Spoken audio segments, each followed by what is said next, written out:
Idol, mabibili mo na ang bagong Suzuki Access 125 na Ride Connect version. Ang pinaka-modern scooter na nilabas nila ngayong taon dahil naka-TFT na ang kanyang panel display at meron pang Ride Connect or phone connection. O di ba mga idol sa astig? First model nila yan sa scooter. At mga idol, ang ating Access 125 ay merong engine type na 125cc at 2 valves air cool. Yan din po ay CVT transmission na pwede mo start via electric at kickstart.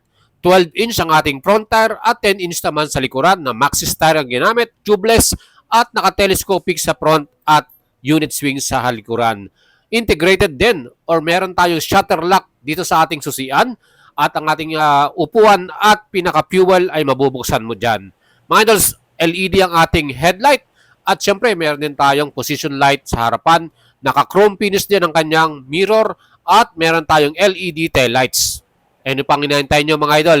Ang ating bagong Access 125 Ride Connect ay may isang color matte blue, may free pa yan na Suzuki helmet at napaka-forma nito at very premium. 93,900 mga idols. PM nyo lang ako kung bibili ka via cash payment man yan or installment mga idol. Send message sa ating Facebook page, Boyat Salabaria.